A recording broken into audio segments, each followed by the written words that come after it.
So let's have a look here. Stay there. Just give me a second. So let's see. This is a spontaneous event. Hi Nikki. Hi Linda.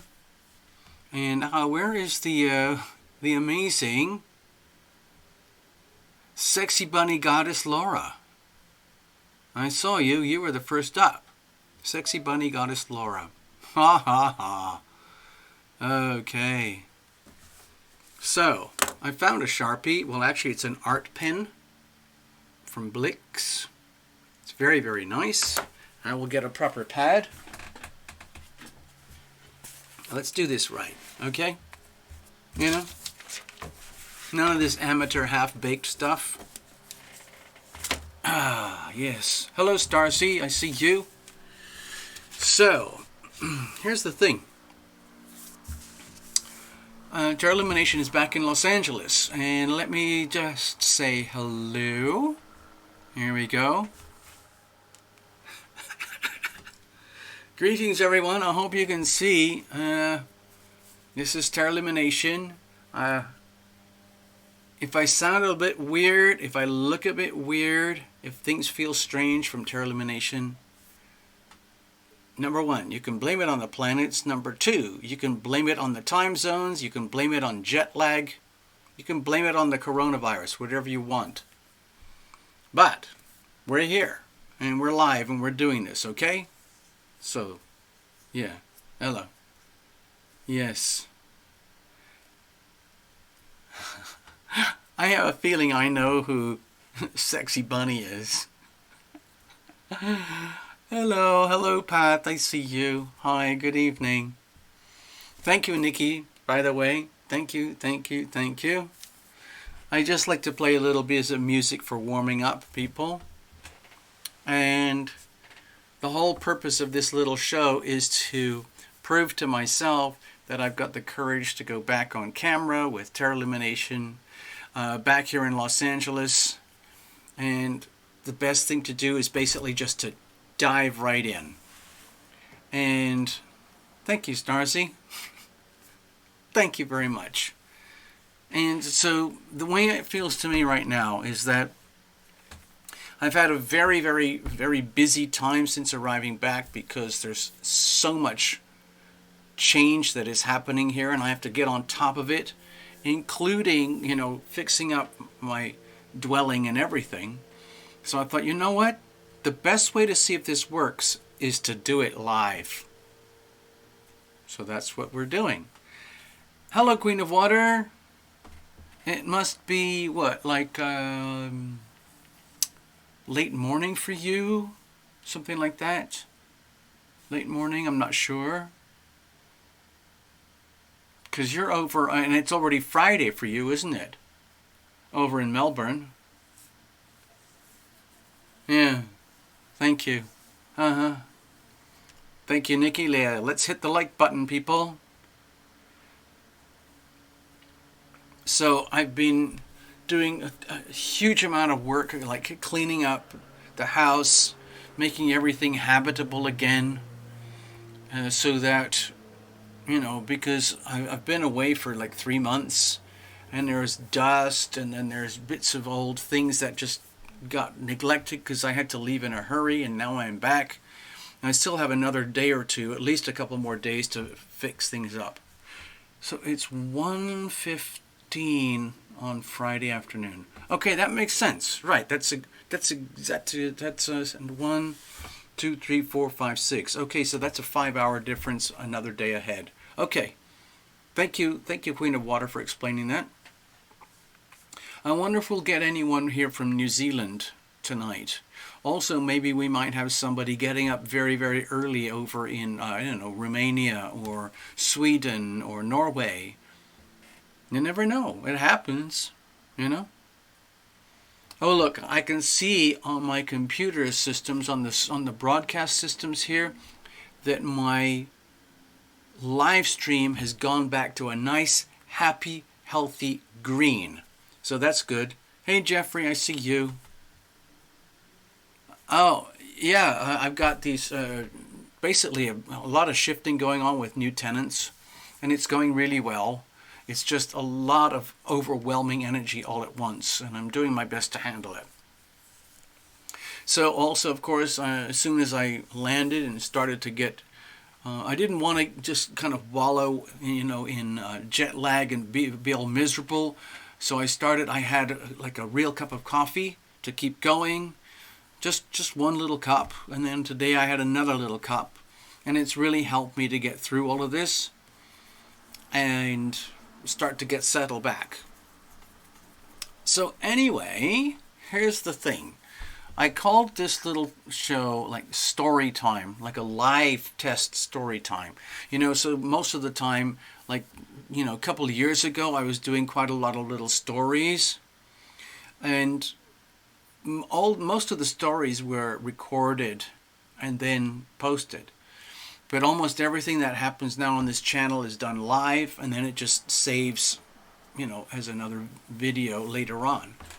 And so I wanted to celebrate our good fortune, because there are a lot of people out there on planet Earth right now who are really suffering.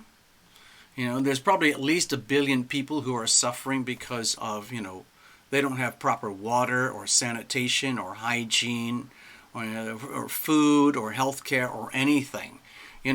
Just everything that we take for granted. Number 2, there's the whole freaking virus thing going on. And then number 3, in my own personal life, I have some of my loved ones, my very close relationships. A couple of them had some very interesting times. And I also got a story from one of the viewers. And this story, I went back and forth with them a couple times, and I asked permission if I could read their story live on the show. So that's what I'm doing. Hello, Mary. I see you. I see you. First of all, as you know, we're going to take a look at this. Now, I'm not actually a tequila fan, but one of my tenants, hello Taylor, I see you, greetings Taylor. One of my tenants decided to leave this bottle behind, and they have not claimed it. And I wrote to them about it, and I've not heard back. So I have abducted the bottle for myself, and I am now training myself to be an official tequila drinker. Okay? Just because it's there. So this, it looks very similar to my, stuff from Scotland. But this is actually from Mexico. Okay. Hi, Taylor. I see you. And if I remember correctly, you are in Florida. Is that right? I think I got it right. Florida. Nikki's over on the East Coast up near New York. Jeffrey's over in San Diego. Path is over there in Kentucky. And Queen of Water is over there in Melbourne, Australia. And I think that's it. I'm not sure where Linda is. Linda Descartes. I can't remember. I can't remember, Linda. You have to remind us all. Just let everybody know where you are, Linda. And also, you don't have to out yourself, sexy bunny goddess Laura, but I have a feeling I know who you are. Ha ha ha. Ha ha ha. Ha ha ha. Ha ha ha. See, I got it. I got it. Florida, correct. Yep. Yeah. Yeah, this is a housewarming. Cheers, everybody. Actually, let me do this over here on the personal stage. Cheers, everybody. So it's like a little miniature, like welcome back thing.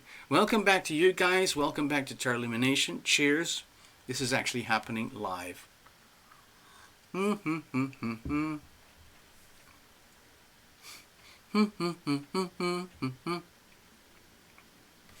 Nikki, Bronx. Oh, it's Bronx for Nikki, and Linda Descartes is Virginia. Is that right? Did I get that right? And Taylor, we got that right for Florida. I'm sorry you're having a really sucky time with Mercury retrograde. I'm actually working very closely with Mercury retrograde, so I'm personally benefiting. I'm just one of those lucky uckers. Because I'm a very lucky man. I'm a very wealthy man. I'm a very happy man. I'm a very blessed man. I am loving, I am loved. You are loving, you are loved. We are loving, we are loved. Yay! That's how we do this. So, yeah. Well, I'm glad to see you're all connecting. Thank you very much. I'm going to do this again because it's fun. It's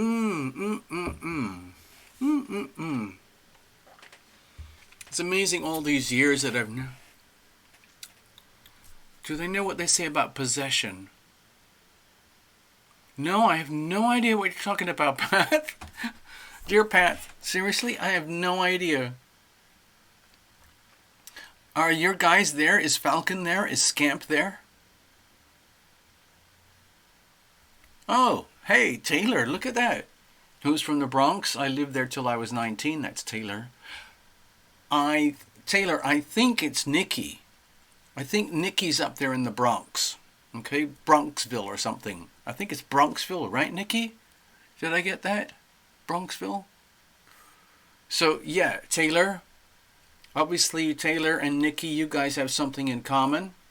There you go. Oh, I know what you're saying, Pat, about the lemon and the lime. I just take it neat. I know what you're talking about. Like you'd have the little slivers of lime, and then you put the little sea salt around the edges, and then you kind of go, which is good. Okay. And Mary's here. Oh, look at that. Hello, Mary. And Mary was born in the Bronx. Okay, so we have a triple going on here. Nikki's over in Bronxville. Taylor was born and raised in the Bronx. And Mary C. was born in the Bronx. And what's this one?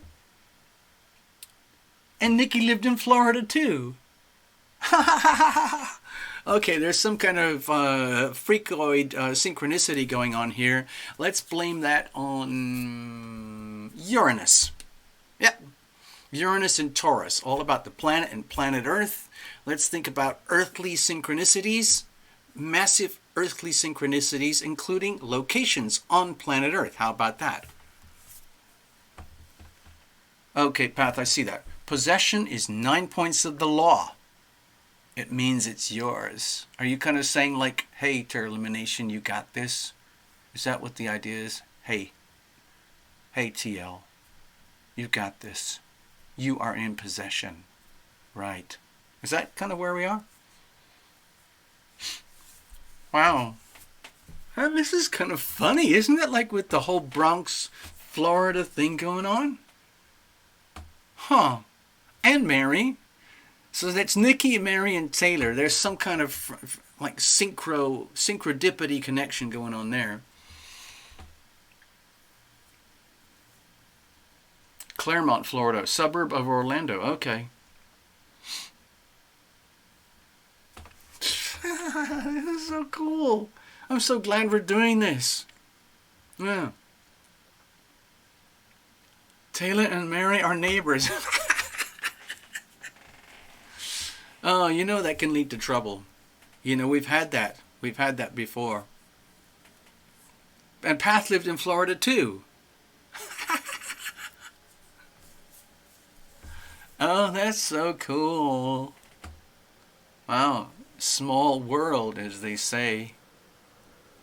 Wow. Oh, this is cool. I love connecting like this. Thank you very much. I'm really glad I did this.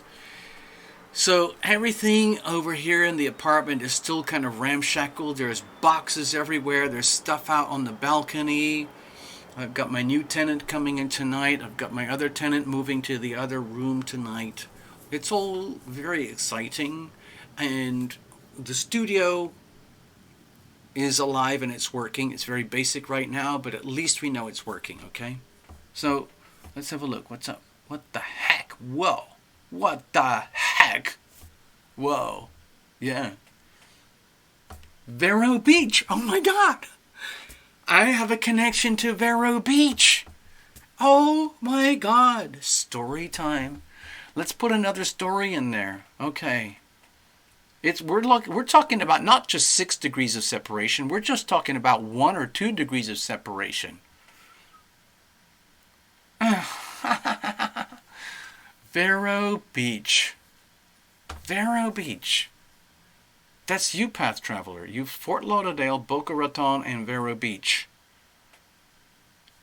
I don't think I ever told anybody about this, but I had, I'm kind of going into the past a little bit here. Maybe that's okay for Mercury retrograde. But I had a girlfriend, and she lived in Vero Beach. And so we hung out there. So that was that. Thank you very much.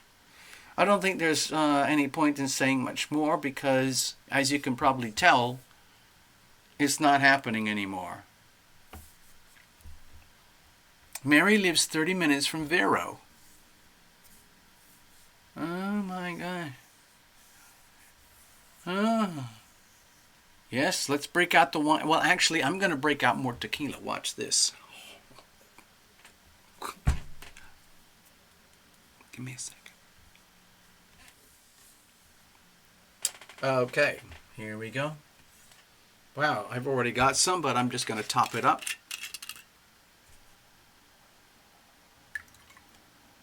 Perfect little top up.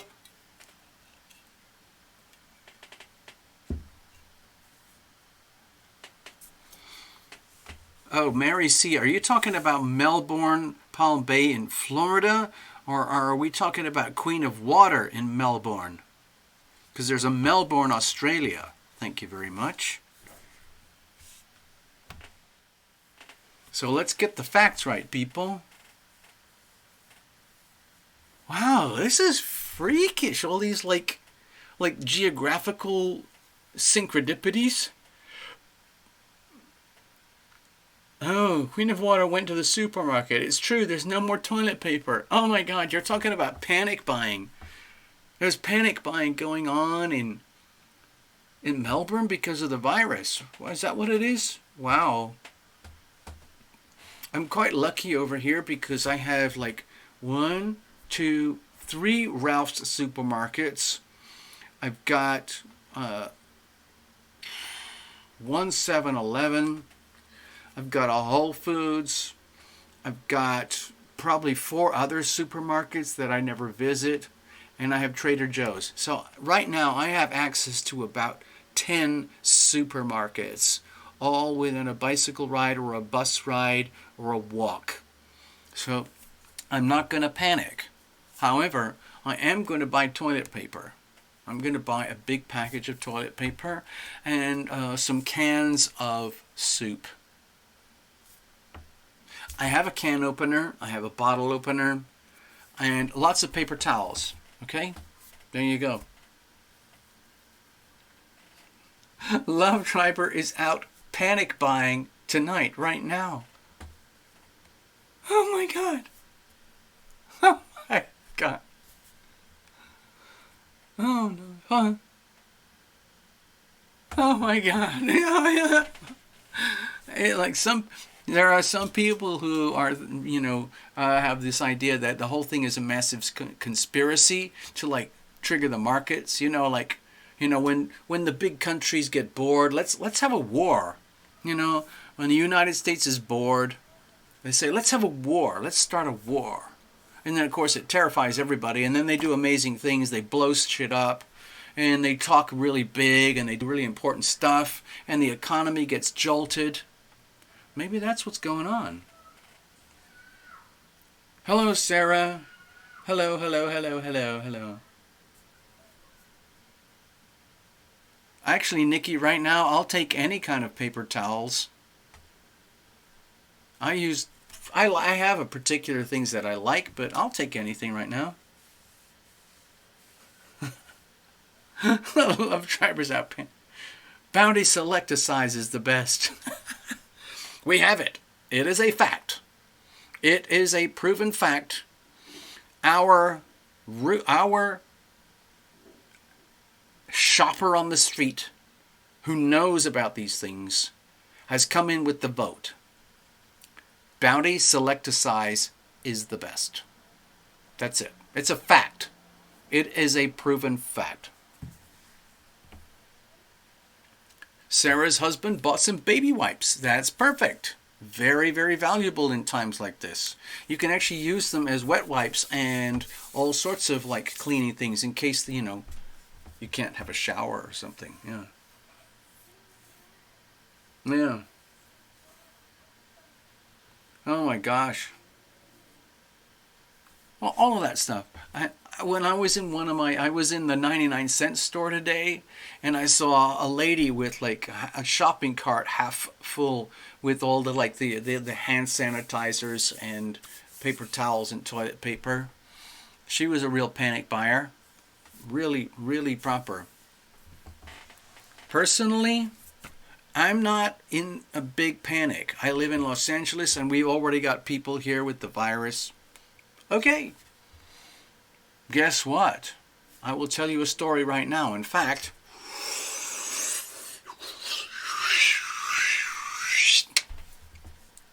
I will tell a little story right now. I have a neighbor over there. Okay? And last month she died. And that was before the big coronavirus news. And guess what she died of? Pneumonia. Okay? It wasn't the coronavirus. It was just good old-fashioned flu. And it turned into pneumonia. And she died. In America, there's probably whatever it is, 30, 50, 70,000 people a year who automatically die from the flu anyway. Anyway. I don't know what to say.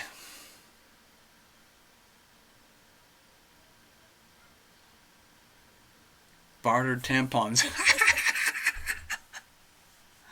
Oh, I know. That's what happens like in wartime and stuff. People start hoarding things. They're hoarding, and then they store them, and then you can use them. You can barter them like currency.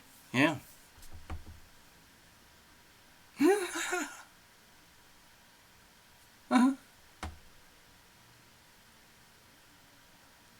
Sarah, you just got your order of essential oils and hand sanitizer. Excellent. Yeah. Well, I'm gonna take it easy. I'm just gonna roll through all of this because I live in a state of abundance. I don't exactly have.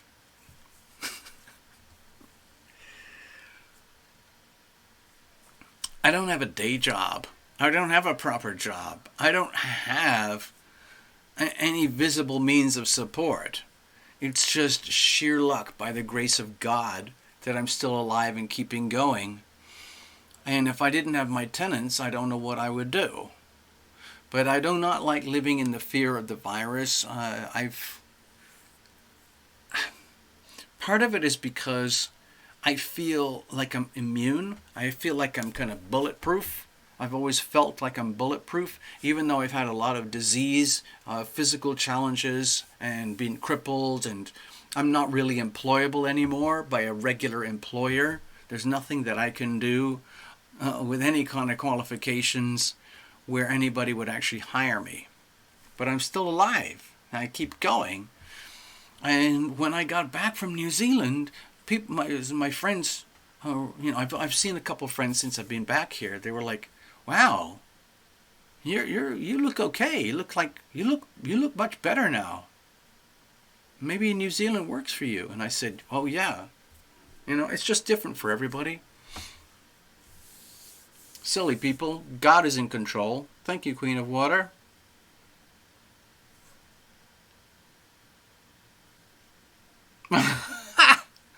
I saw your note there, Taylor. You have to drink the hand sanitizer. That is the cure. Wow. Yeah. Yeah. Thank you, Taylor. Yes, I am trying to be quite careful in case the government does shut down my show. Yeah. It's the end of days. Yes, some people think this is the end of days. This is the end of the world as we know it. It's the end of the world as we know it, and I feel fine. Thank you very much. You see, path traveler, you've got to figure it out. Be prepared, but not panicked. There you go. Yeah. I'm not very good at markets and trading and all that kind of stuff. But I see what you're saying, Queen of Water. Hello, Jackie. Jackie, I know you're up in Toronto. Greetings in Toronto. Cheers, everyone. Mm-hmm.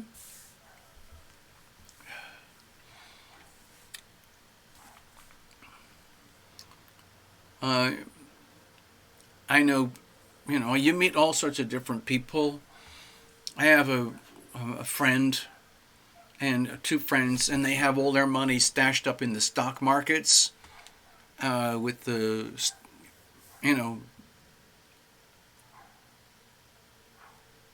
you buy the market, and so it's very, very painful for some people right now. I'm not invested in any of those things because I don't believe in them, because I've seen what happens.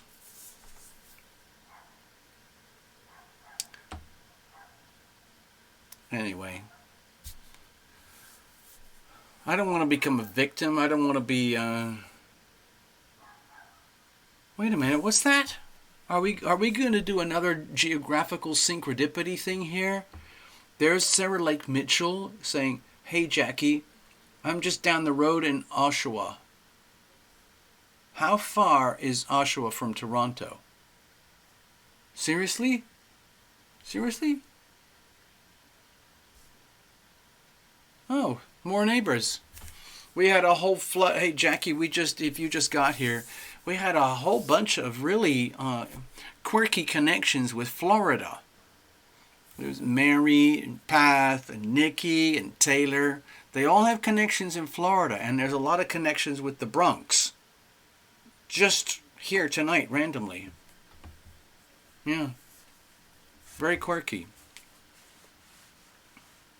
All right. What I think I'd like to do right now, if you don't mind, is I'd actually like to... I'd like to read this story. It's actually a written story, and it's just an extract from a book. And the book probably won't be out until the end of the year. But I was so moved by the extract that was given to me in an email, and I asked them, "Hey, would you be okay if I read your story on my channel? Because it's very inspiring. Like there's a lot of people out there who are like hurting right now, and sometimes you need a really inspiring story to get people back into the attitude of gratitude and to come from a loving perspective of their hearts, so that we are coming from here." And they wrote back and they said yes. Okay? So,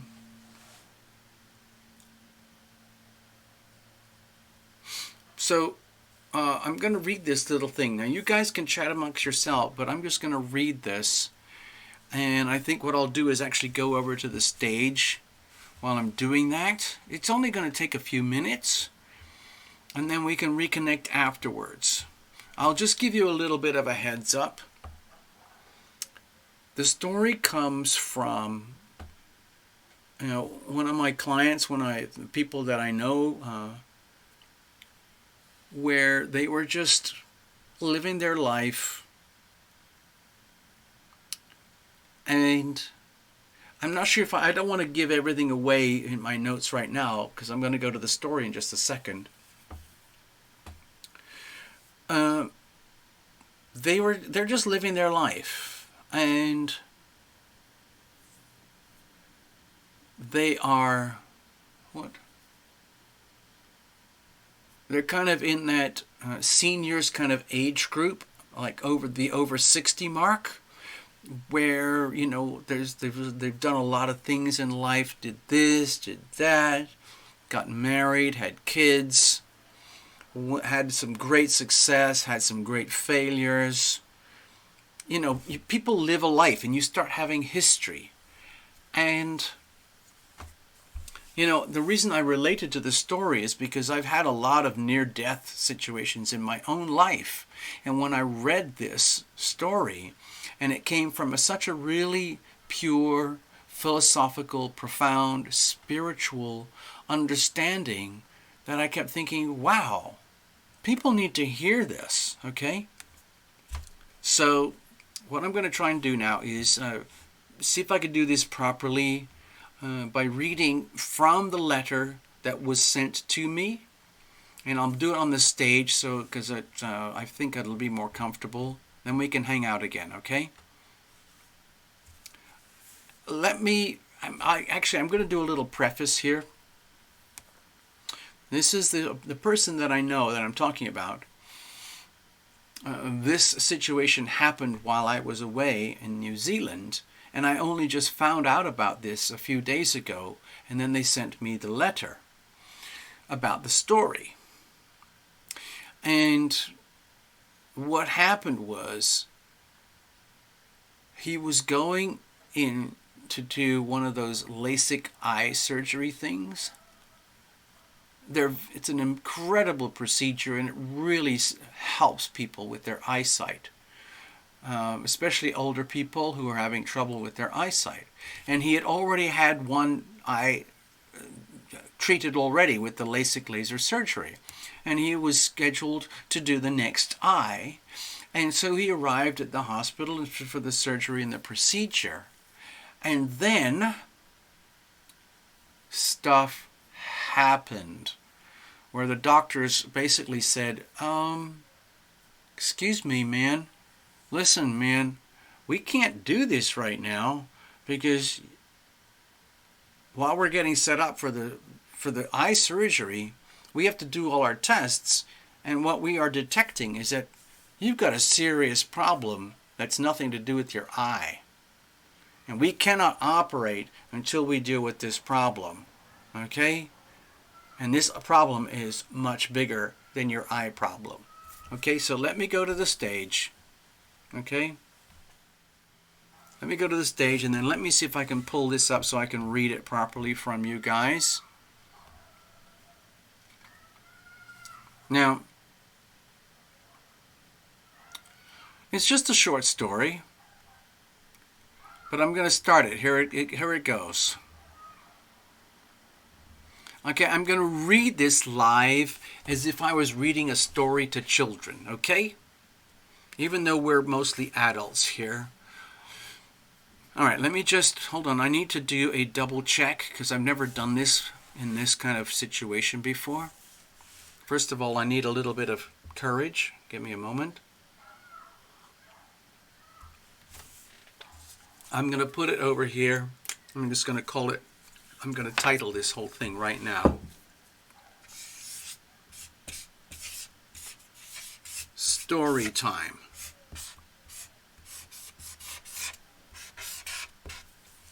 Now, this is not actually a Tarot Lumination in-person story, but it is a story, and it's coming through Tarot Lumination because of my connection with this good person. All right, so here we go. I've never done it like this before, so just hang in. I can't see you, you can't see me, because I'm going to be reading from the text itself. Okay. Hold on, I'm a little bit nervous. Hold on. Okay, let's have a look. All right, here we go. This is it. This is it. We're going to do this. And let me get over prepared. Okay, here we go. All right, greetings, everyone. This is Tarot Lumination. I was just given permission to read this extract from a little story.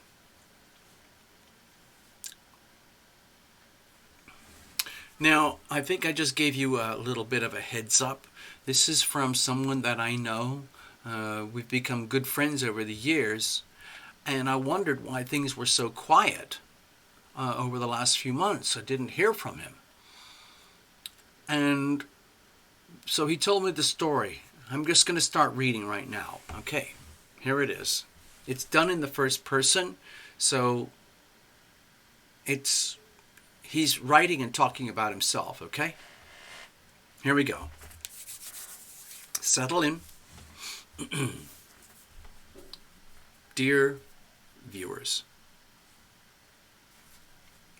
I was dying. It's as simple as that.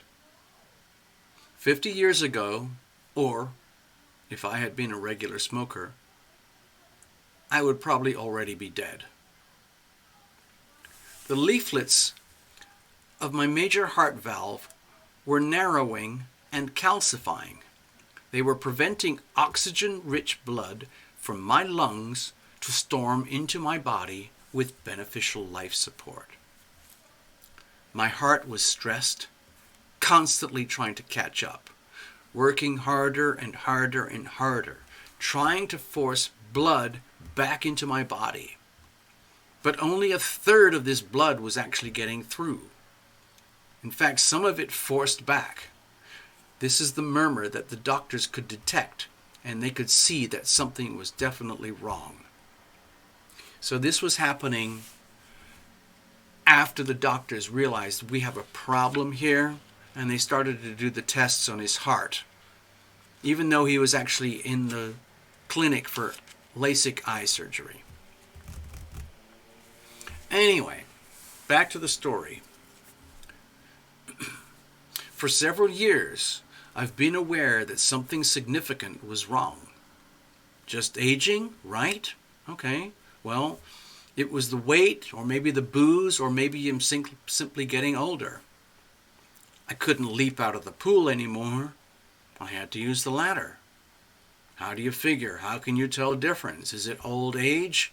Is it ill health? What is it? You can blame how you feel and how you are on many things. Is it medical? Is it physical? Is it aging? A couple of years ago, I ate some greasy cold chicken. I got dizzy. I couldn't stand up. The nausea was beyond anything I had experienced. My son had to help me to the toilet to vomit. Back in bed, I wrapped myself in blankets. And I was so chilled. I was so cold. I was pouring and pouring tons of sweat. And it was hours before I could function. I believe now that it was actually a heart attack. Perhaps we should call it a circulatory crisis or a heart event. My already restricted blood flow was further reduced by the oil and the grease attaching to the calcified leaflets of my aortic valve and further preventing the blood flow to the rest of my body. This is just a theory, but it was a warning, but I was unheeded. It feels like it's 100 years ago, but maybe 50 years ago, I would have died of natural causes at 73. A couple of years is the prognosis of untreated severe aortic stenosis once this is diagnosed. Okay, so people, this is the actual diagnosis here. It's called severe aortic stenosis. Basically, that means there's a huge blockage in the heart. But of course, he didn't know any of that. I only knew that stress hit me harder and that I couldn't walk as far. I couldn't swim as far. I couldn't make love without getting out of breath. When people depend on you, and when you depend on yourself, you ignore the symptoms. You think you can push forward like you always have. You're always invincible until you're not.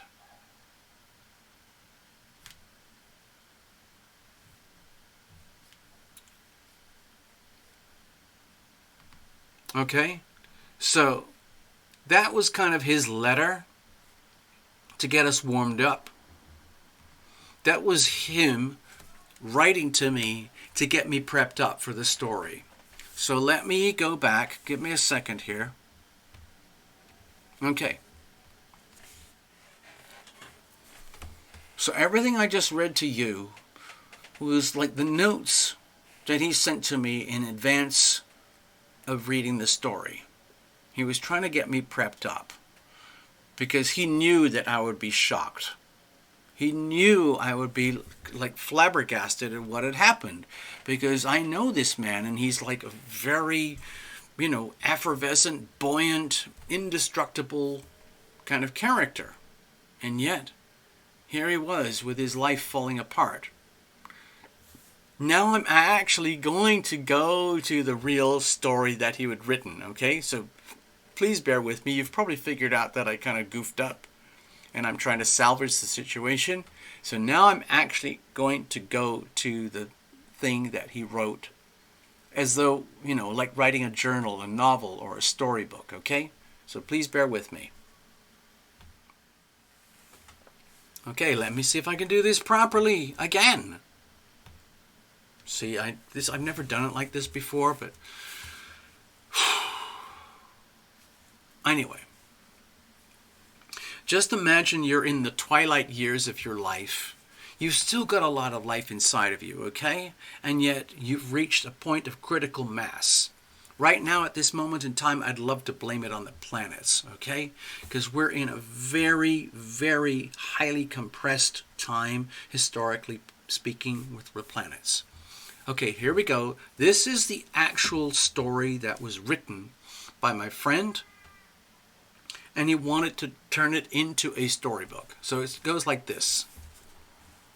Okay, so this is the actual start of the actual story.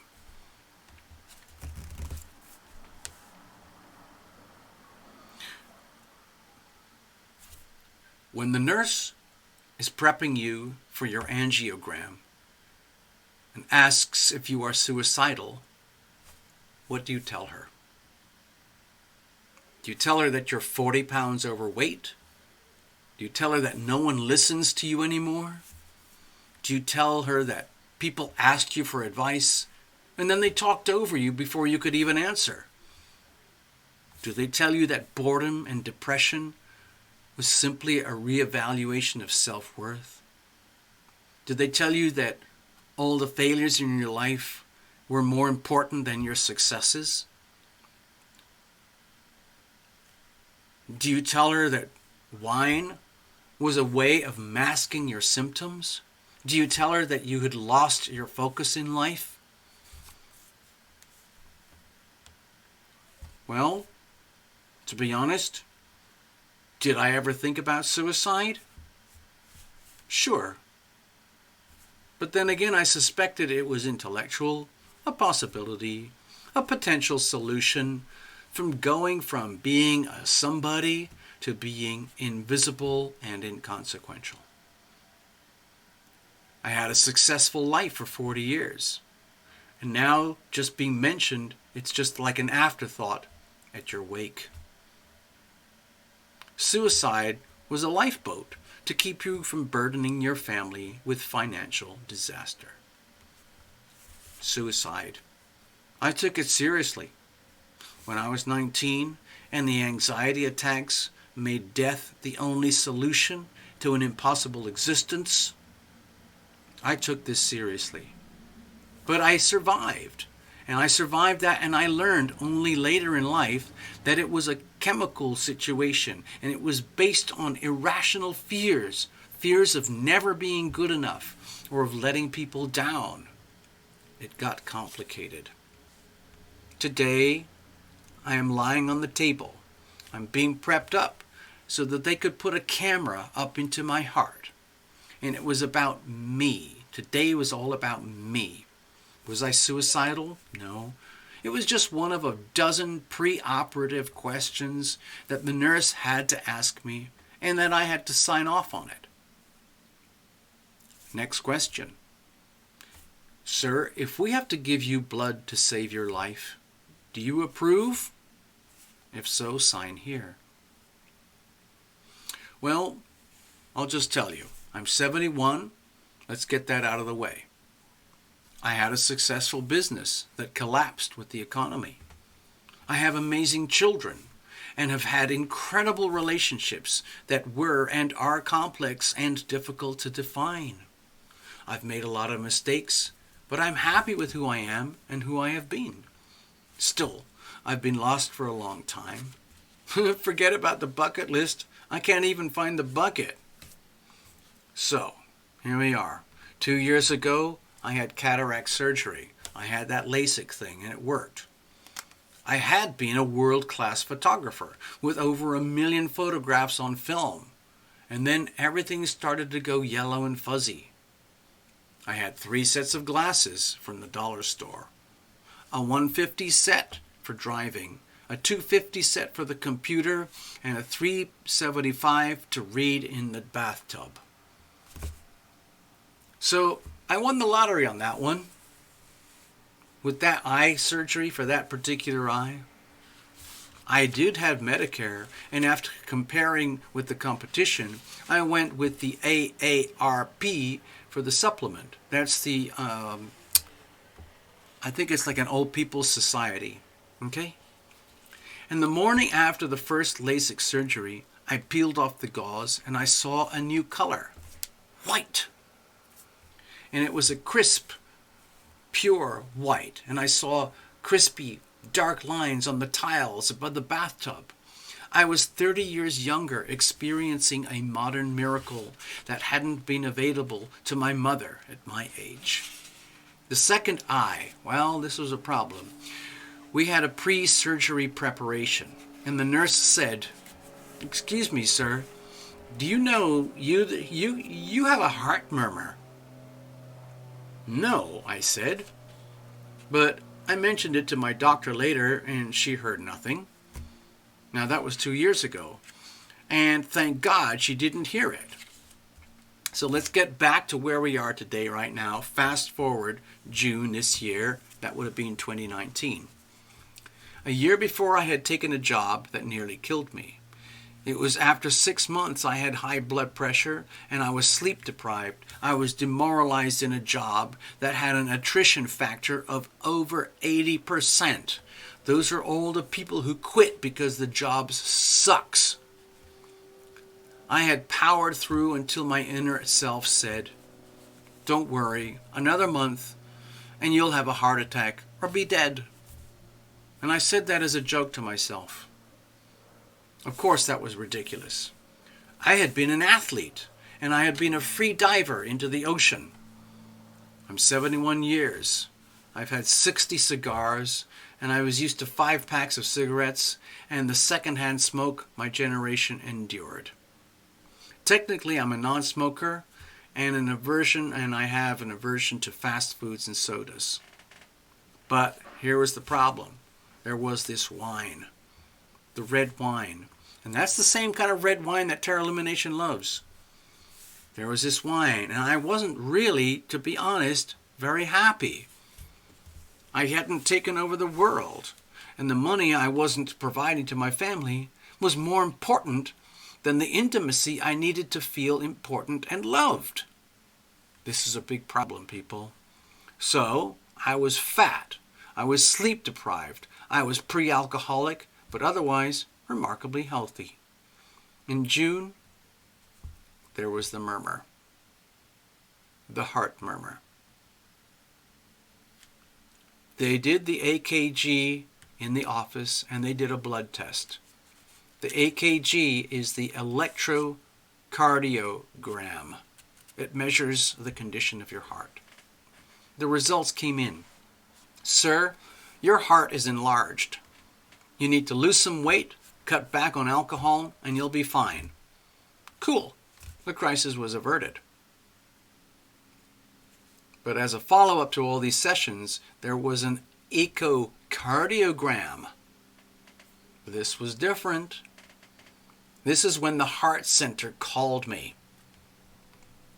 This was a 45-minute sonogram, not a baby, just looking at my heart. Videos and photos of every angle about my heart. Talk about a reality check. This was unexpected. A week later, I learned that I had severe aortic stenosis. The major valve that moves blood from the lungs to the body had been reduced by calcification by 2/3. In other words, it's like a hose that's this wide and it's gone down to this wide. That's a serious problem in a heart. The prognosis, holy shit.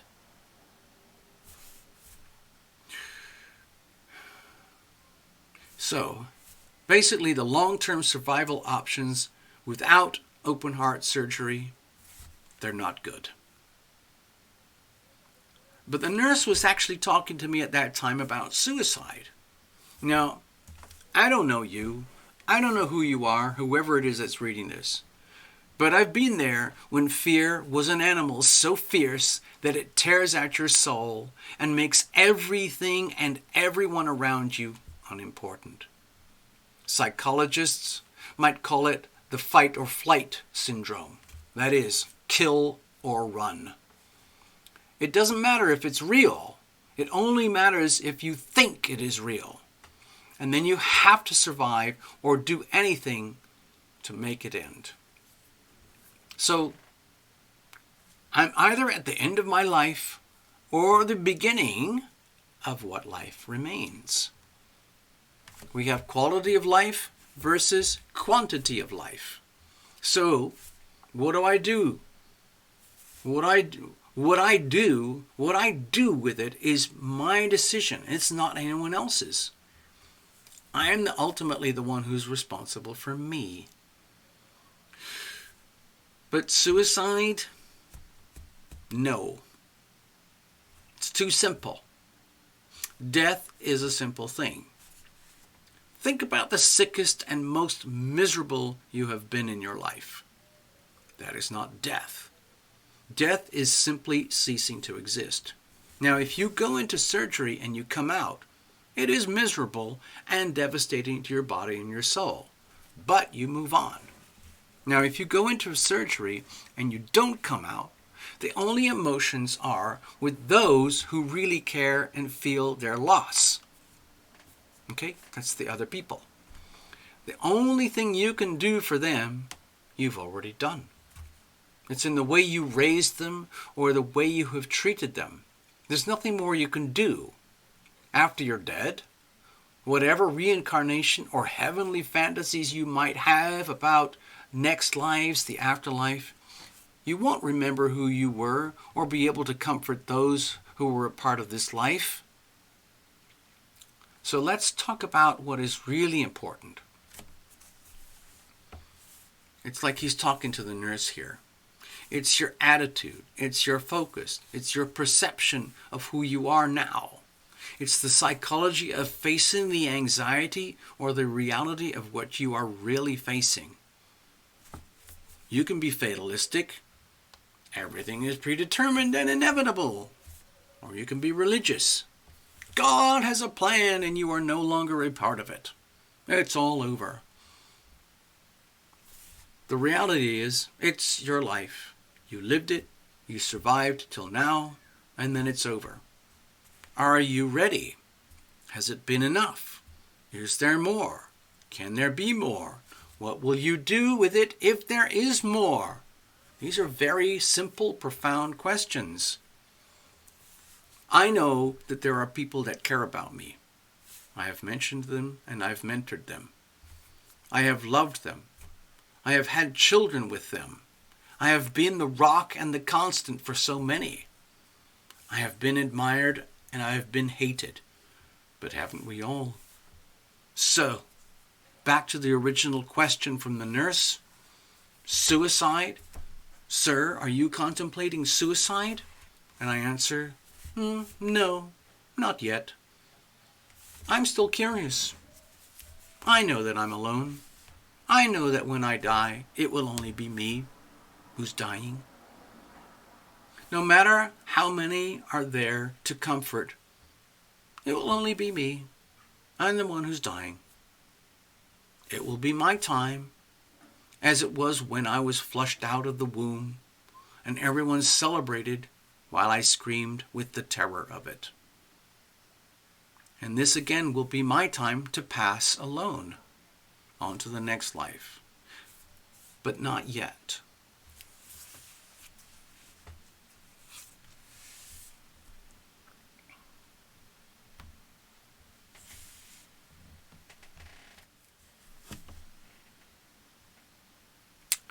So there we go.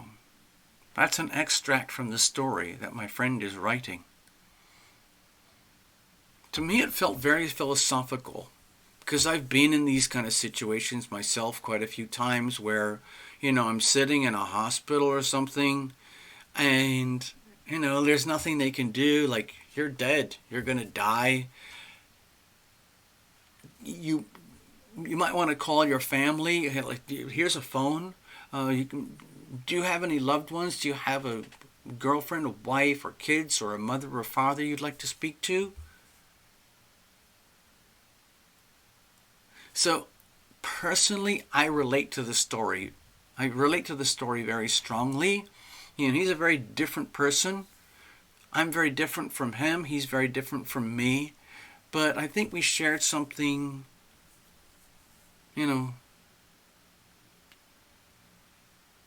quirky and interesting, because he was there facing death. And he knew it. Okay, I'm going to finish off the story in just a second here. I just want to say hi to JGF. Okay. And it looks like people were either sleeping or falling asleep, or I just sent people to sleep with my reading of the story. But anyway, it was a very moving story for me, personally, and I just wanted to share it. It really, really touched me, because I felt such a resonance with myself about how he was right there on the precipice, looking at death. Death is coming to him. He's looking at death. Death is looking at him. And he was dealing with it in a very pure, loving, and kind of philosophical way, which I kind of understand. And I was very, very happy to read this letter. And when I wrote back to him, I said, hey man, you know what? It's not over at all. In fact, this is the start of a new life. And I wrote in the end, I said, welcome to your new life, man. Welcome to your new life. The show is not over. It is over when it's over. But right now, it's not over. So it's kind of a beautiful thing. And I just wanted to share that with everybody. My friend, he's alive right now. And what's freakish is that he came out of the surgery, and instead of spending like a week in hospital, he was out of the hospital the next morning.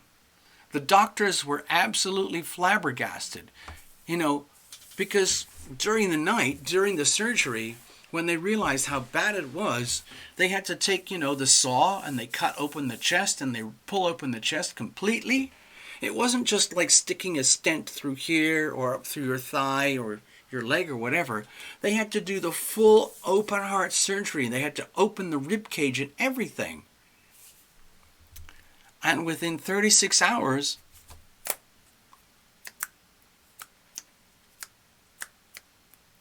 he was back on it, man. Of course, it's a bit of a shocker. You kind of realize the limitations of your human existence. But I know this fellow is very resilient, and he's been through a lot. And so it didn't really surprise me that he recovered in 36 hours, where it would normally take, a week.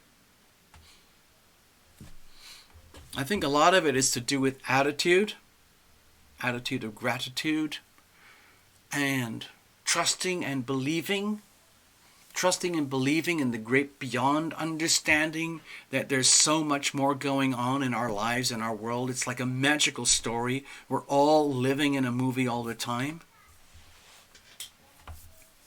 Anyway, there we go. That's the story.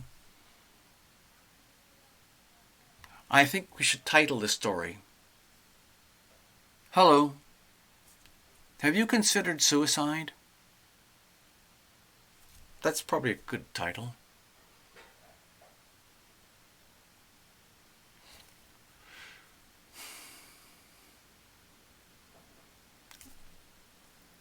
It's kind of a dark subject. I just realized, wow, we've been talking about a very dark subject. Let me just check the screen, see if anybody's still here. Hello. Oh, gosh, I hope it didn't scare everybody away.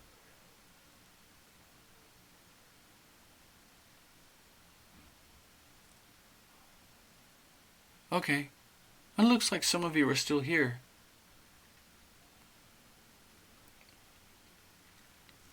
Anyway, earlier today I looked at the planets. I look because I look at it like sacred geometry. I look at it like a weather channel. And I wrote that little book a while ago about wealth, money, finance. Protect your money, protect your privacy, protect yourself.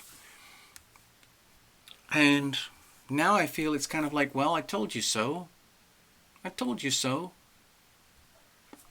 And I think my friend went through his own, like, a major conversion, like incredibly highly stressful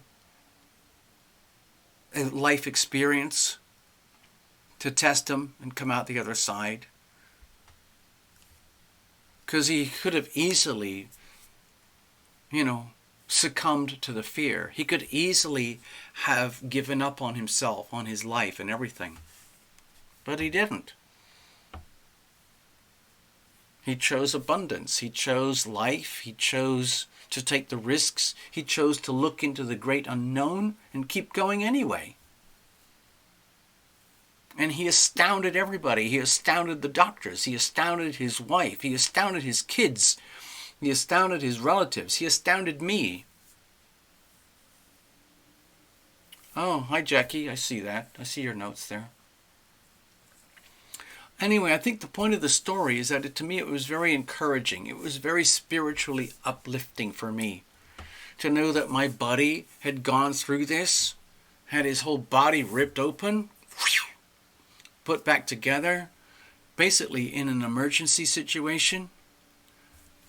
And he came out, he's probably healthier now than he's been in the last 7 to 10 years. It's freaky, isn't it?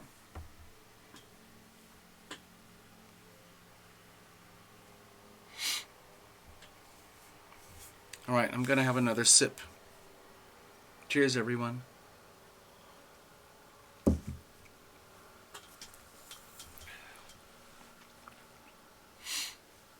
I really love doing these story time things, by the way. And I've talked about doing this with some of the members and things before, but we've never really kind of done it in a way that I would love to do it. For example, like if I could really have my way, if I could just have things my way, we would plan a session with somebody, one of the members, one of the viewers, one of the Patreon members, one of the subscribers, who has a really good story that they want to tell. It doesn't even have to be a good story. It can just be a story. They just have a story that they want to tell. And they're figuring out, should I tell this? When should I tell it? If I tell it, who do I tell it to? But if you're hanging around here on this channel, this might be a good place. I've reached out a few times before, but it's never really fully gelled. What I noticed here is that the viewers and the members and the subscribers, almost everyone has endured some really massive, almost like life-threatening events, situations, circumstances.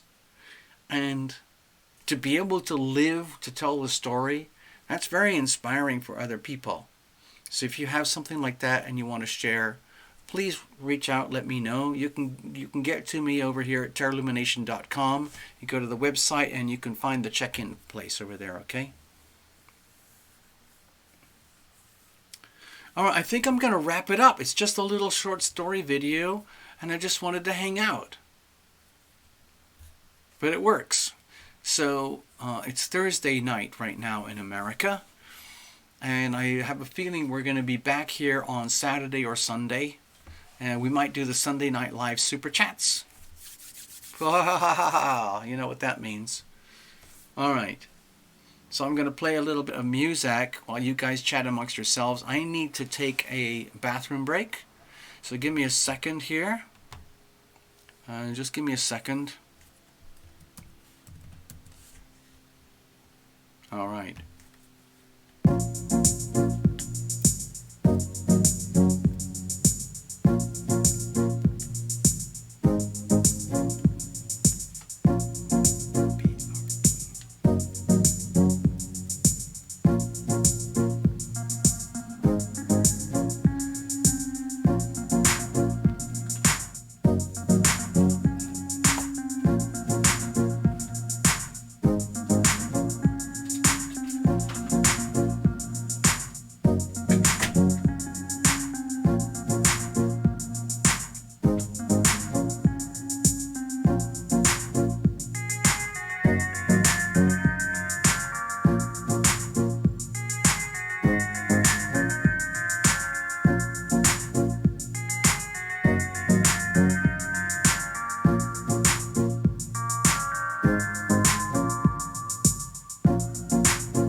So Nikki, yeah, hi.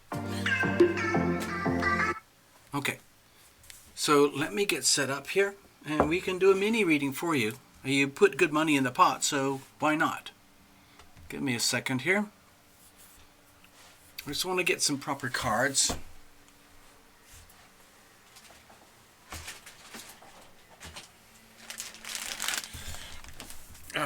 So I've got to do this. I'm going to go back to the absolute basics, if you don't mind, Nikki, so that I feel comfortable and secure and kind of cozy. I need that cozy feel. So give me a second, and then we are going to, while I'm doing this, Nikki, if you want, we can do a completely go blind thing, but if you've got something, you know how we do this sometimes, like, hey, TL, what are the messages coming through right now regarding the matter of ... You could put that out there. It's like a couple of words like, oh, you know, finance, relationships, love, health, spirituality, you know, my destiny, whatever it could be, you know, whatever it might be. Oh gosh, my poor little deck. This deck is done literally, this deck has done thousands of readings, and the packaging is starting to really show the signs of aging. All right, let's see what I've got here. I'm gonna, Nikki, while you're figuring things out, I'm gonna start shuffling. Okay. See, okay, we're good. Let's start like this. Just keep it very, very simple. And, you know, I'm going to use the situational spread. Basically, keep it situational. What's the situation? What are the challenges? How are we going to deal with it? And let's have a look at the circumstantial energy around all of this, okay? Here we go. Give me a second. I need to just shuffle it up.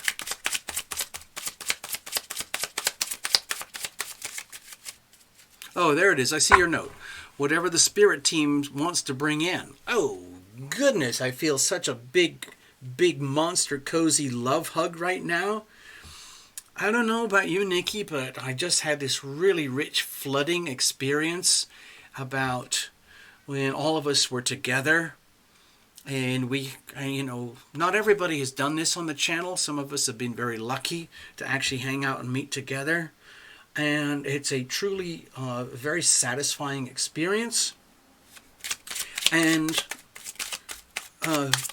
like what I'm sensing right now is like it's not so much about the reading itself, like what's the storyline. It's what's really about is the connectivity that happens between spirit and spirit, between our invisible friends from up above, a person here, a person there. Now, in case anybody is not aware, whoever else is watching, Nikki is a professional psychic medium, and so she's very familiar with these things. But like myself, it never ceases to amaze me about all the wonders that happen through the ether. Okay, so let's just celebrate. Let's treat this as a little moment of. So to me, it feels like a little moment of magic, like if we were all at a campfire together, and basically everyone is in a good frame of mind. Everybody's in good spirits, and it doesn't matter what kind of messages the cards have. It's not, well, give me a second, because I just saw a card and I had to flip it over because it was upside down. I'm really glad I caught it. I'm really, really glad I caught it, because as you know, I like having a really clean deck. But what I'm sensing here before we even get into the reading is that it's almost like, how can I put this? Give me a second, Nikki. Hold on.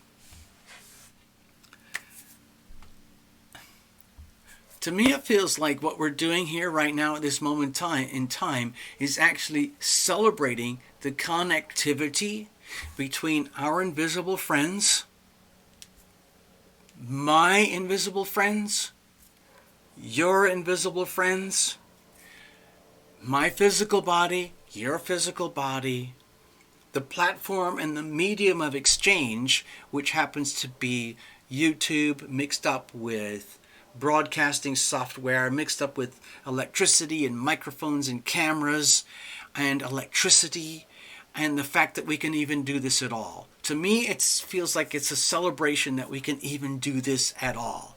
It's freaking mind-boggling to me. So Nikki, just so that you know, I was chatting earlier with some friends of mine in person, real life, because I don't have a lot of real life interaction with people. Almost all my interactions are in a very small connection with my sweetheart in New Zealand, a few close friends there, a few close friends here. That's it. Everything else we do, online. But my friends were asking me like, what is it that you do exactly? And how do you do that? And I was trying to explain, well, I have a YouTube channel, but the channel is dead. It doesn't really hardly exist anymore because YouTube has changed. YouTube is like this swirling monster that does whatever it does. And if you don't fit, then you don't fit. And there's no point in taking it personally. I've kind of gone out of that. But I've learned a lot. I've been very loving. I've been very loved. And it's all just kind of like magic. It's all like magic. And like us here, we're like the lucky ones who get to actually enjoy this. It's like, to me, this is magic. Doing what we do here right now is like magic. It's like a magic show. And I think that's kind of that's the backdrop of this reading, okay, Nikki? It's almost like, number one, let's just celebrate the fact that we can even do this at all. Okay? What's that? Hey, Jake from State Farm, I see you. Topaz Zen, I see you. Greetings. So everybody, we're going to do a little mini reading for Nikki right now. And in the background, the energy is about the joy, the awareness, and the gratitude that we can even do this at all. Okay? So it doesn't matter what the story comes out with the cards. It doesn't matter how troubling or how... it doesn't matter. The story will come out whatever it is, but it's the background setting is what is very important right now, okay? For me and for our invisible friends. Okay, Nikki, here we go. Let's get back to the stage.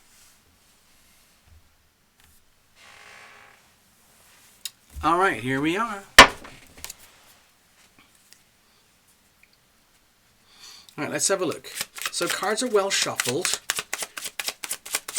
I've actually done a few private readings very recently, but this is actually the first live show back in Los Angeles, so it's kind of a big deal. It feels like a big deal to me. Thank you, Nikki, for asking.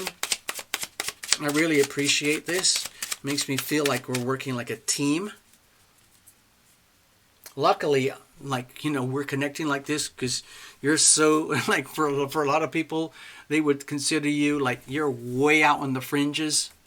Well, that's how I am perceived many times myself. So, it takes one to know one,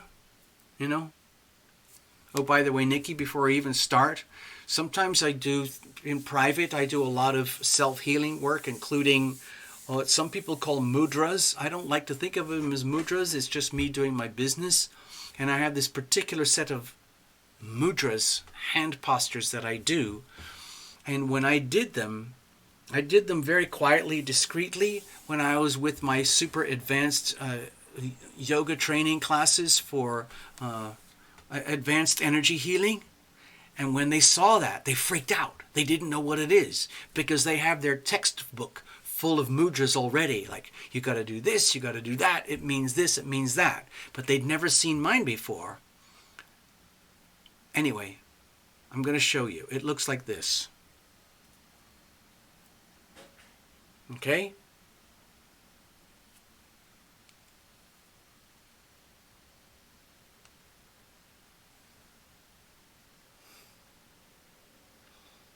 I don't know what it means, Nikki, but I do it a lot during the daytime in private. And it gives me a sense of stability and security, of feeling like I'm loving and I'm being loved, and also understanding that I'm hyper vulnerable.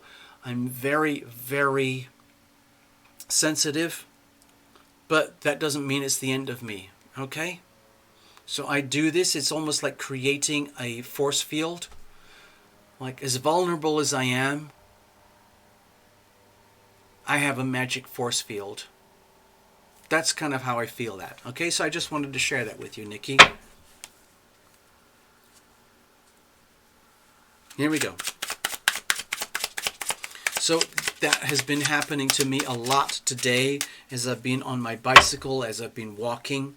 Let's see what the message is. What messages do we have here today for Nikki coming through the cards right now? It feels like a really, really luscious, rich energy. My invisible friends, your invisible friends, it's almost like a whole cluster that we don't even know them personally, okay? Hey, Gabby girl, I see you.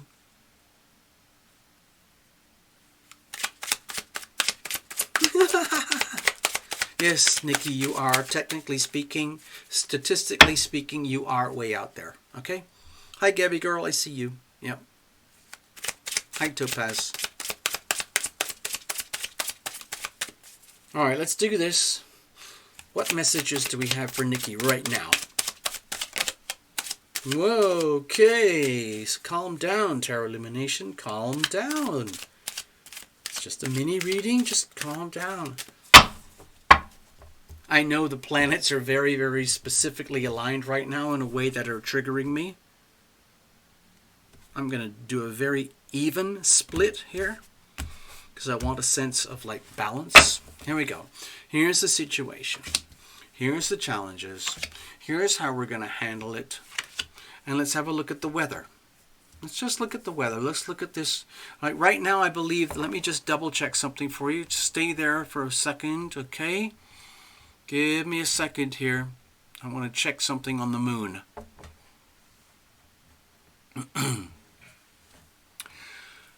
All right, so we've just been living through the last couple of days with the moon in Cancer. Okay, so it's been probably a very, I don't know, perhaps like a really sensitive time for a lot of people. And I also think of it very much to do with the reality check that's going on with the planets right now. This huge cluster of Capricorn energy being opposed by the little moon in Cancer. And this beautiful harmony with all the Pisces energy right now. So it's, in other words, and also remember with the Pisces energy, we're dealing with the hidden enemy on a global scale. You know, we're talking about the virus and all of that stuff. But anyway, back to you, Nikki. Here we go. What's the weather like? Okay. With the Nine of Pentacles here, my feeling is that it's really important for you, Nikki, to stay very, very tuned in to your, what I would call your womanhood and your right to be self-sustaining and not worrying about, you know, things, other people, like love or relationships, or the markets are going up or the markets are going down, or what's going to happen with my worldly independence. So to me, it's like a double message here. The first message is like, to me, it feels like, please, Nikki, be aware of how fortunate you are already to be a woman who is so deep in the vibe of self-determination. Because there are many women in this world who would love to have that, to be that. It's almost like, wow, Nikki, what are you taking? What are you on? What are you doing? How do you do what you do? That's the number one thing. The second message is like, don't apologize for this. Keep going with this. Be aware that it's almost like feels like it's been a long time coming, and there's still work to do. And don't stop investing in yourself. Don't stop the path of self-determination, okay? All right, let's have a look. What's the situation? Okay, some people see this as a marriage card. Some people see this as a whole host of other things. To me, it feels like for you, Nikki, it's really all about what's happening right now. Is you're being it's like you're taking your life very, very seriously right now, and that's appropriate. Okay, with the planets the way they are, it would be perfectly appropriate for you to take yourself very seriously right now, to have a really, really serious appraisal of like, who am I really? What am I doing? How did I get here? What talents and gifts and resources do I have? What talents and resources and gifts do I not have? How am I going to keep this going? What are the plans and the steps for the future so that I can maintain the integrity and the self-worth and the value systems and the structures that I already have, the independence that I have in life already. So when I see the Hierophant here, to me it feels like this is a really important time for you to like do an appraisal, do a self-appraisal, almost like what a real estate agent would do when they're doing a house inspection. But you're doing this to yourself, with yourself, in a very, very business-like, very, very neutral, very unconditional manner where there's no projections, there's no expectations. It's just the facts, ma'am. Just the facts. Like what do I need to know now in order to bring my life into the highest level of order that is possible? And then what are my priorities now going forward in life? So with the Hierophant here, my feeling is that you might be feeling that you're under pressure to reprioritize your life. Like, what is it that is really, really important to you? What is it that you really value? How do you maintain your integrity, your independence, your womanhood, your personhood, your sense of structure and stability when like society or persons might be expecting you to change this or to compromise yourself? My feeling is there's no room for compromise. What counts really right now is staying really true to yourself. But on top of that is, what does that mean? What does that really look like for me? Okay? Like making a list. Making a list and like, you know, I mean, I do, honestly, I mean, it sounds crazy, Nikki, but this is what I do. I do this a lot. I'll make a list like, okay, I got to do that. Okay. And then I need to do that. Oh, and I forgot about that, and I got to do that. And then, oh, what about this one over here, and then that one over here? Okay, so you have this list of things, okay? My feeling here with the Hierophant is that, number one, it's important to get things down, very, very clear. Just put a list. And then each one of these has to be put in the proper order. In other words, does this one go here? Like if at the top, this is the number one priorities over here. And these are the lesser priorities. Just like you're making a to-do list with your life right now.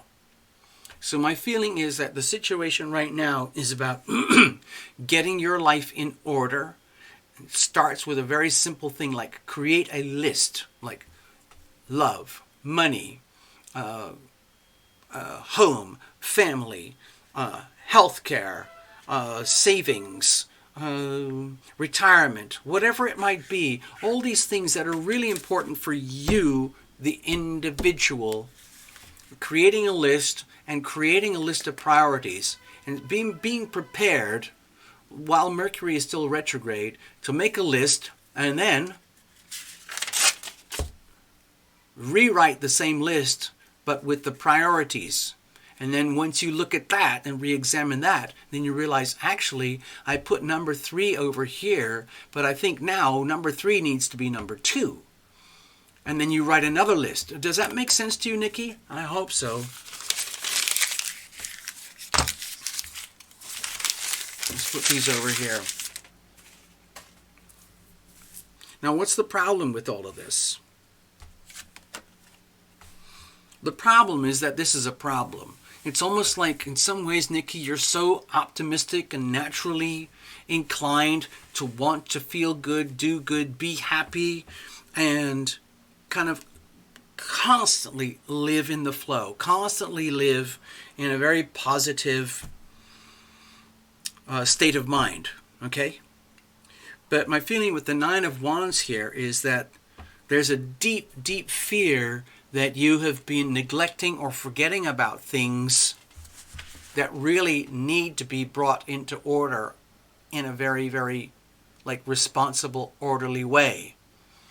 And all these things that you've been, perhaps pushing aside or forgetting or ignoring, like love life or locations or career or whatever it is, all these things that in some ways work for you, there's the flip side of it, and what's the downside here? And the challenge is here is that in some ways you don't want to look at the downside, you don't want to know the downside, you don't want to even acknowledge that there is a downside to every thing that you prioritize. And so it makes the process of decision making quite difficult. And I think that's what's happening here, is that you're in a situation of trying to figure out, what's my new life going to look like? If you pretend like today, right now,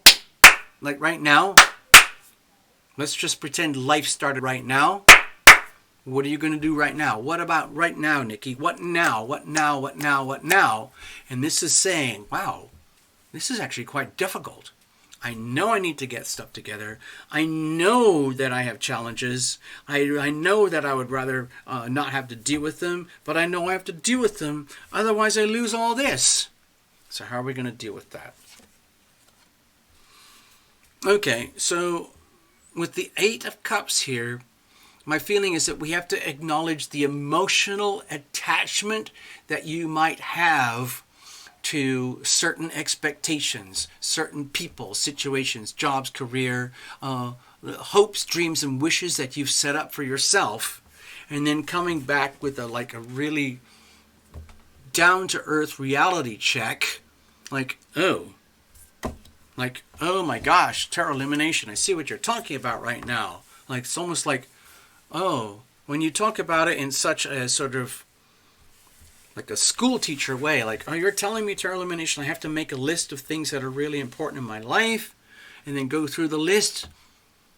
You might have started with that, and you realize, oh my God, this one is much more important than this one.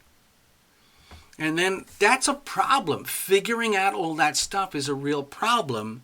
And so the way to handle a problem is to understand that each thing that is important in your life has an emotional component to it.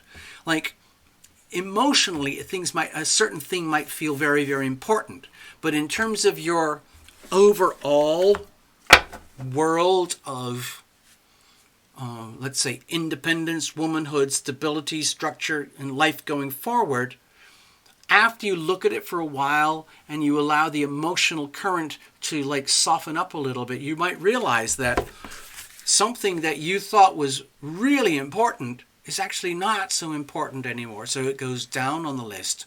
And then something that maybe didn't have much of an emotional component, you didn't feel emotionally charged about it, was way down here. And now when you think about it, when you go into it, you realize actually this is really important and it needs to go higher up on the priorities of life. And so my feeling here, the way to handle it is to look at your life in your world right now and look at it in terms of prioritization and recalibrating of everything, and do not let go of this You're not allowed to let go of this. It's almost like your job is to maintain your integrity of being Nikki. That's number one. And then to discover what is it that has been compromised. How have you allowed yourself to be compromised? And how have you allowed yourself to be swayed by things like, sentiment, emotion, rather than like what works? So, gosh, I hope that makes sense, Nikki. My feeling is that it's almost like be prepared to walk away from the emotional components, things like sentiment, like, oh, I love doing that. Oh, I always want to do that. I promised myself I would have that. I need this, I need that right now. And I've always said I would do that and be that. My feeling is like, identify the emotional component and realize like you might have been held hostage by that for a while, and you realize, actually, I've kind of been there. I've kind of done that. It's time for me to move on. History is history. It's time to evolve, grow, and adapt and move on, perhaps into the great unknown. And that will allow you to, like, very gently, like, restructure, recalibrate your life. Okay?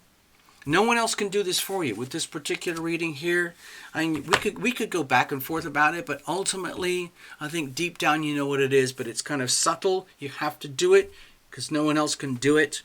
You can get advice. You could talk to Path. You could talk to Gabby. You could talk to Topaz. You could talk to Taylor and get some feedback. And ultimately, you have to make the decisions, okay? All right. So I hope that helped you, Nikki. I hope that helped you. Let me go back. Let me go back over here.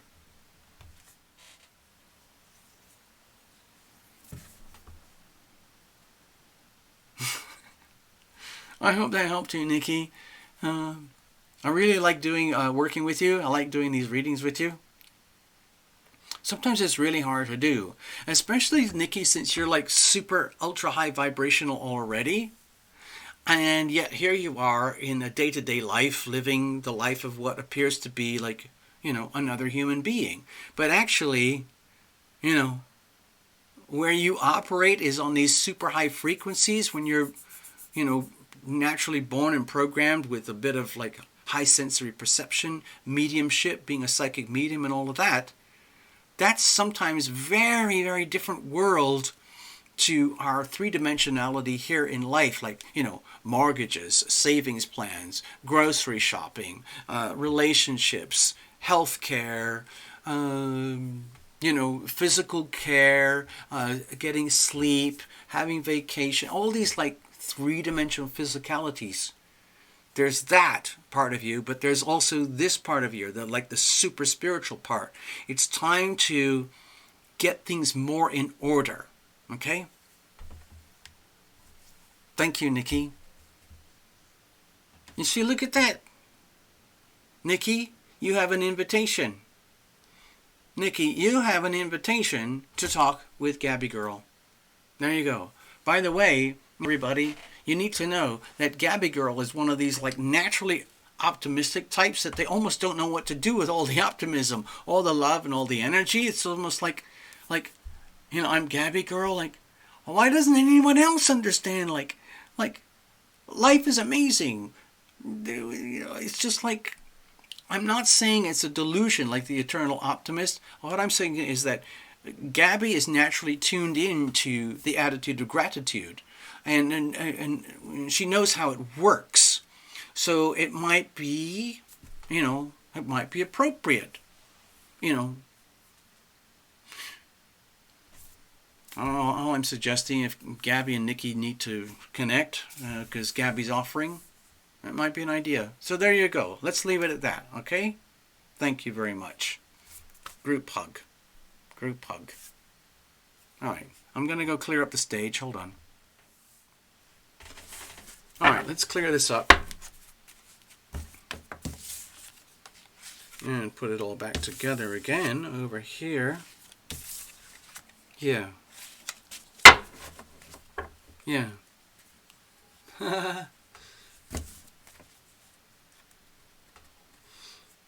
All right. All right, I'm going to have to wrap it up, people, because this was kind of like a test show to make sure, you know, basically everything worked, and it worked. The cameras are working, the lighting is working. There's a lot of tidying up to do here in the studio. But the basics are okay. We did a live reading for Nikki. We did a story time thing. We played some music. So, you know, we got the basics, all right?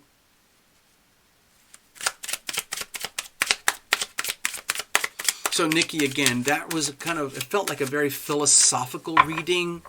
Like, don't worry about the, you know, the nitty gritty, the details, love, life, relationships, money, finance. It's much more of a really, really all-encompassing type of reading. Like, what are your real priorities now? What's really happening? You know, make a list, then tear it up and write the new list based on the old list. Okay?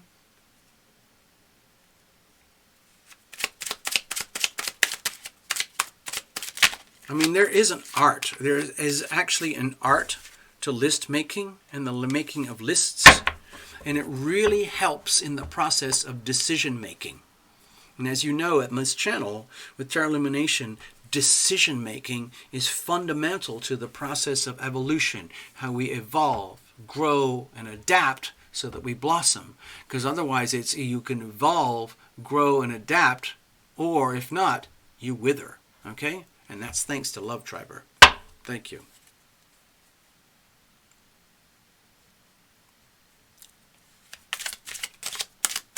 The next thing, it's Thursday night right now.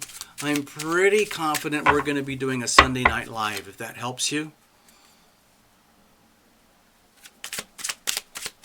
If I have to, I'll come back again for in the next couple of days, but we'll see. But in the meantime, we're going to do Sunday Night Live, and if anybody's watching here who's a complete stranger and you want to hang out, it's cool. This is what we do, and you will be invited to join us, okay? And there's a reason why I ask, okay? So if anybody is watching, okay? What's that, Gabby girl? Are you looking for a reading or what? Are you going to do a regular day and time? Hold on, I'm just reading the notes here. Thank you, Gabby girl. I think it was you who sent me some pics or something off Instagram or something. You with your girlfriends, and you look so gorgeous and happy with all your girlfriends. Let's leave it at that. Gabby girl, you can just hit me up soon again, and we'll just put it on the tab, so to speak, if that's okay. I don't have enough energy right now because I'm still dealing with jet lag. Hey, Gabby girl, I'm thinking of doing Sunday Night Live. What's that, Past Traveler? 111 minutes live tonight, right now. Okay, got it. Let's leave it at that. I'm going to say farewell. I'm going to put some bye-bye music. Okay, thank you so much. So, Gabby, check in again. All right? I'm going to wrap it up now. And leave it like that, all right? I want to put on a little bit of a... I'm going to put on a song called Circle of Love because it's sort of to do with like humanity, humankind, and this big scary news stuff that's going on right now, okay, across the planet with all these viruses and things and the wars and the way people treat each other, okay? It's called Circle of Love. Goes like this.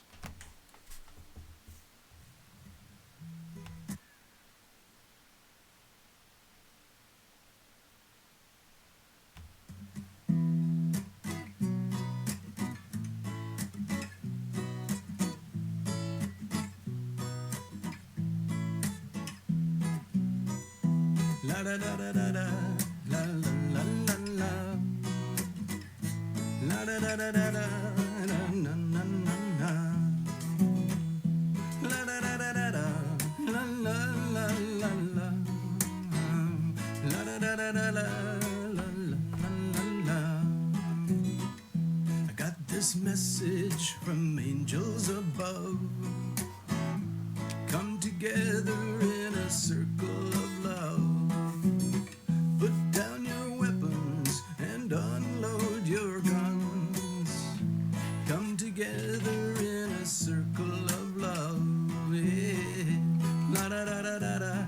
La la la la la. La da da da da da. Going deaf from explosions, screaming babies everywhere. Their blood is flowing to the oceans. Our hearts are numb from trying to care, trying to care. I got this message from angels above. Come together in a circle of love. Put down your weapons and unload your guns. Come together in a circle of love. Yeah. La da da da da da. La la la la la. La da da da da da. Soon, when the smoke and dust has lifted and all the rubble has been cleared, and all the bodies will be sifted, their ghosts will walk around for years, years and years. Yeah, I got this message from angels above. Come together in a circle of love. Put down your weapons and unload your guns. Come together in a circle of love. Yeah. La da da da da da. La da da da da. La da da da da. I got this message from angels above. Come together in a circle of love. Put down your weapons and unload your guns. Come together in a circle of love. Yeah. Da da da da da. La la la la la. La da da da da da.